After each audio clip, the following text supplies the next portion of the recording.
I don't deserve this jacket, I don't even deserve to be an I am. मेरे 12th के marks अच्छे नहीं है, graduation के मार्क्स अच्छे नहीं है, मैं फ्रेशर हूँ, कैट की अच्छे से प्रिपरेशन नहीं की है भाई, इनफ नंबर ऑफ मॉक्स नहीं दिए हैं मैंने, मुझसे तो बहुत अच्छे स्टूडेंट्स बैठे हैं। इन्हीं सब सवालों की वजह से मैं कैट 2019 में फेल हुआ एंड एक बार फिर कैट 2020 में भी मैं इन्हीं सवालों की वजह से ही फेल होने वाला था। बट तभी मुझे एक चीज़ याद आई, कैट 2020 का एग्जाम देने जाने से पहले मैं मिरर के सामने खड़ा हुआ था, मैंने खुद से कुछ प्रोमिसेस किए थे एंड मुझे पता था यही वो प्रोमिसेस है जो मुझे कैट 2020 पास करवा सकते। तो एज अ बड़ा भाई होने के नाते मैं आज आप लोगों को कुछ ऐसी चीज़ें बताऊंगा जो आपका कैट 2023 बचा सकती हैं एंड आपको बहुत बड़ी गलतियां करने से बचा सकती हैं। ये प्रोमिसेस, ये कुछ ऐसी चीज़ें हैं जो मैंने पर्सनली अपने कैट 2020 में अप्लाई की थी एंड बहुत से स्टूडेंट्स करते हैं। ये चीज़ें जानने से पहले ना बस एक छोटी सी स्टोरी सुन लो मेरी, जो मैं कैट 2020 में फेल होते थे कैसे बचा था। तो कैट 2020 में मेरा ऐसा सीन था, मेरी देखो VARC ओकेज थी, मेरा LRD स्ट्रॉन्गेस्ट था एंड देन मेरा क्वांट अच्छा था। तो मेरी स्ट्रेटेजी यही थी यार कि भाई इसमें सेक्शनल टेस्ट क्लियर करेंगे VARC में, LRD में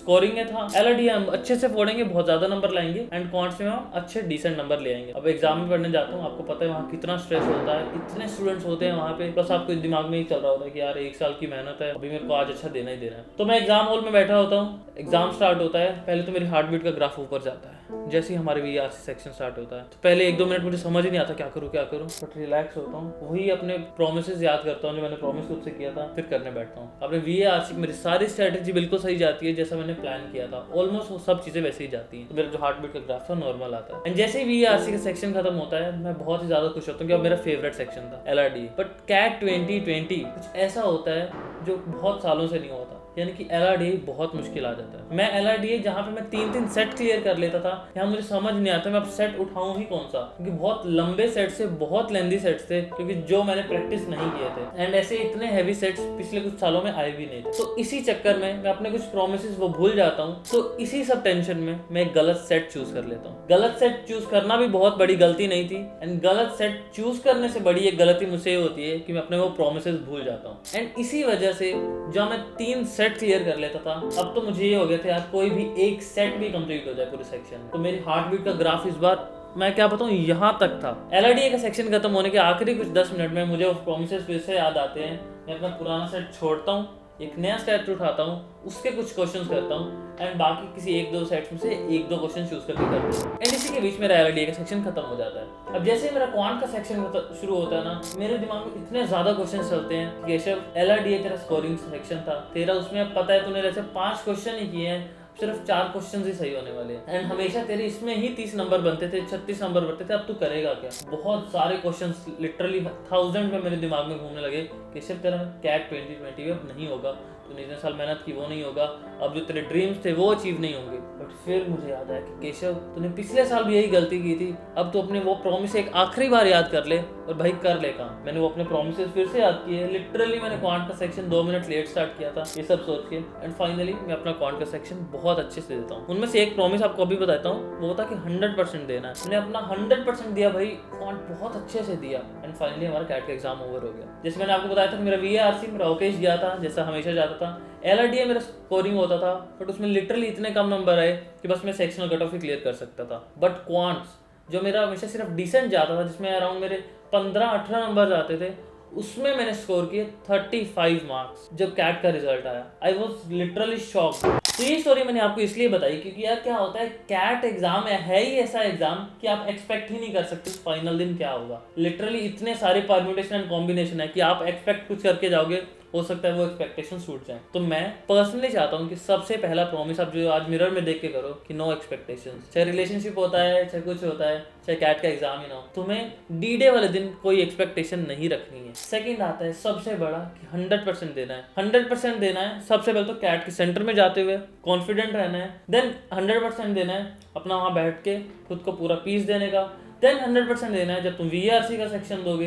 अब VARC का सेक्शन कैसा भी जाए, चाहे तुम्हारा उसमें ऐसे तुम्हें लग रहा है कि मेरे 0 नंबर ही क्यों ना होंगे, बट तुम्हें LRD और क्वांट में 100% देना है। उसका सबसे बड़ा तो रीजन ये यार, तुमने 2 साल मेहनत की है, अब अगर VARC बेकार गया तो तुम्हें बाकी 2 सेक्शंस को सफर नहीं करने देना है। तुम समझ रहे हो, ये 3 तुम्हारी गर्लफ्रेंड है, तीनों गर्लफ्रेंड्स को मैनेज करना है तुम्हें, उनको 100% दो। उसी तरह अगर LRD अच्छा नहीं जाता, जैसे मेरा अच्छा नहीं गया था, तो तुम्हें क्वांट में भी 100% देना है। इसका रीजन ये है कि यार बहुत सारे ऐसे कॉलेजेस हैं जिनकी सेक्शनल कट ऑफ ही नहीं होती है, या फिर कट ऑफ होती भी तो बहुत कम होती है एंड यू नेवर नो, हो सकता है वो सेक्शन सबका ही बेकार गया हो एंड इसकी वजह से तुम्हारे परसेंटाइल एक्चुअली हायर आ जाए।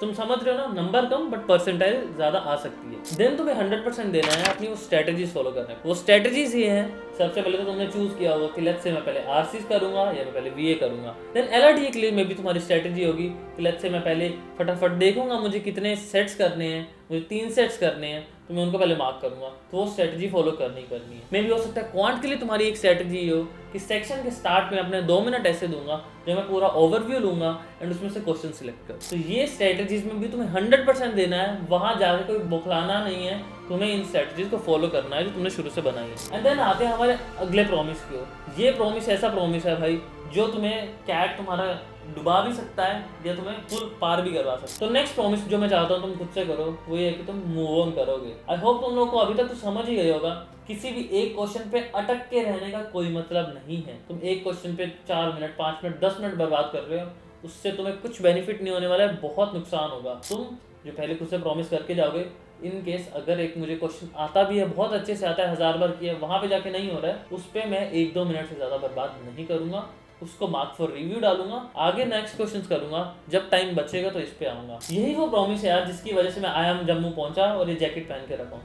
क्योंकि क्वांट्स में मेरे यार कभी इतने अच्छे नंबर नहीं आए थे, मॉक्स में भी, क्योंकि मैं हमेशा क्वेश्चंस पे अटकता था। बट मैं कैट से पहले अपने आपको प्रॉमिस करके गया था कि अब ऐसा नहीं करूंगा, जहां मुझे लगा क्वेश्चन नहीं हो रहा है मैं नेक्स्ट क्वेश्चन पे जाऊंगा।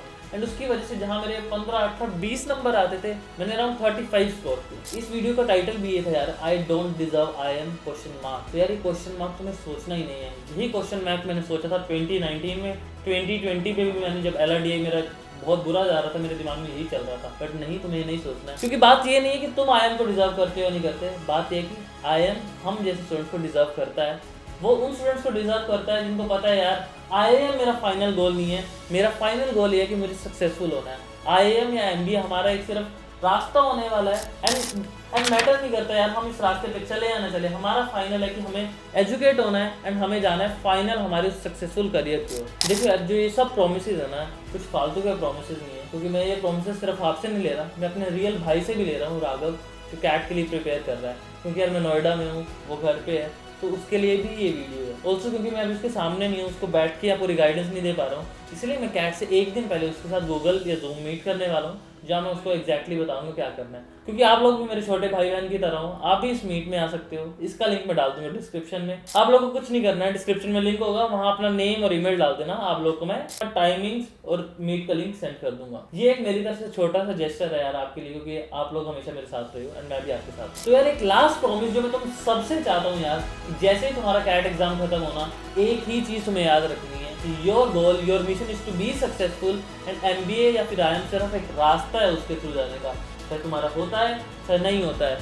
तुम्हें बस एक ही चीज़ याद रखनी है यार, तुम्हें सक्सेसफुल होना है। एंड अगर इसी थॉट के साथ तुम जाओगे, तुम सब चीज़ें बात कर दोगे एंड तुम्हें कुछ टेंशन नहीं लेनी है यार। इसके बाद मैं GD की PA की प्रिपरेशन कैसे करूँगा, भाई मेरी इंग्लिश अच्छी नहीं है, मुझे पढ़ना नहीं आता है, तो कुछ टेंशन नहीं लेनी है। यही प्रॉमिस है, सब भूल के जाना, क्योंकि तुम्हारा केशव भाई तुम्हारे साथ है, तुम्हें प्रिपेयर करवाएंगे भाई IIM में पहुँचना कैसे है। बट अभी के लिए प्रॉमिसेस याद रखना। मिलते हैं नेक्स्ट वीडियो में। एंड वीडियो पसंद आए तो सब्सक्राइब करके जाना यार, मुझे भी मोटिवेशन मिलते रहते हैं।